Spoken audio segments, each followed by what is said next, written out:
President's not going to cut him loose, then my next guest wants to cut him off. A judge ruling President Obama's labor board picks are unconstitutional, but yet they're still being paid on the taxpayer's dime.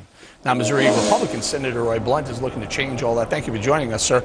We talked about this a little bit yesterday. People were very interested in this. So the recess appointments were deemed unconstitutional, but these gentlemen are still being paid. You want to say what, sir? Well, not only are they still being paid, they're still basically saying we're open for business, we're ready to do our work. The president, first of all, decides that he can decide whether the Congress is in session or not, whether the Senate has to confirm the appointments that the law says they have to confirm, and then his appointees say, well, that's only the opinion of the three federal judges. We're still going to keep doing whatever it is we've been doing. There are at least 200 cases out there, Eric, that these three judges, or these three commissioners, these three board members decided on that I think are now probably null and void. Certainly the one case that was appealed was found to have to be repealed, and I think all their cases are going to have to be.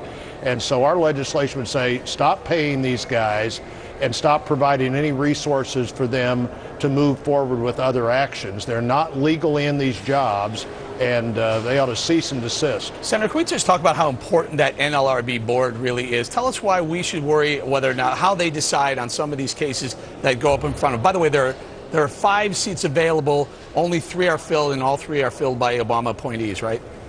And 2 of the 3 are filled by these appointments that are the sort of midnight appointments, or the appointments when the Senate says it's meeting specifically so the president can't do this sort of thing, and the president does it. The National Labor Relations Board, this group of people have promulgated 200 different rules, everything from you can have micro unions to all kinds of posting regulations to things that were not the law before, were not in regulation before.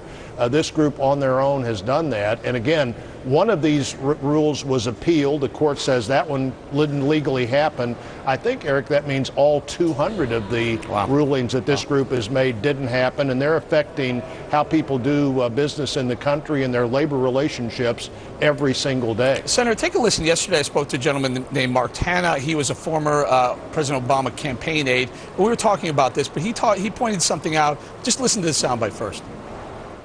The reason why it matters, Mark, is that the next time President Obama wants to appoint someone in recess, he does it through the proper channels. No, this is what he's done for the past 5 years. This is what President Bush did for 8 years before him. Yeah, well, you know what I did? I sit next to Dana Perino every day on the 5, and I leaned over and said, hey, Dana, I had a guy on who claimed that President Bush did recess appointments the same fashion. And she said, no, let me look into it. She looked into it.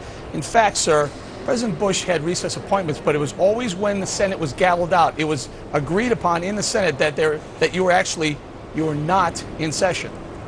Well, that's right. And on one of those appointments, as I remember it, Senator Harry Reid, the majority leader, was so offended by the fact that the appointment was made that's when he began this process of not officially going out of session for a period of time that would allow the president to make an appointment.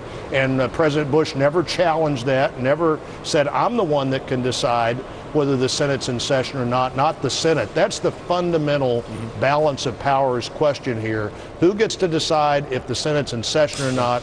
Who gets to decide whether the Constitution applies? Well, we should get to decide if the Senate's in session, and the courts should decide if the Constitution applies, and they've said it does. Senator Roy Blunt, we're going to leave it there. But by the way, that there were 3 judges who ruled, and they ruled unanimously that was not constitutional. So we're going to leave it there. Thank you very much.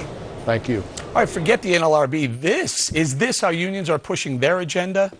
The Hill reporting labor unions and Hollywood donors are open to bankrolling Organizing for Action. It's a newly formed group designed to advance the president's plans.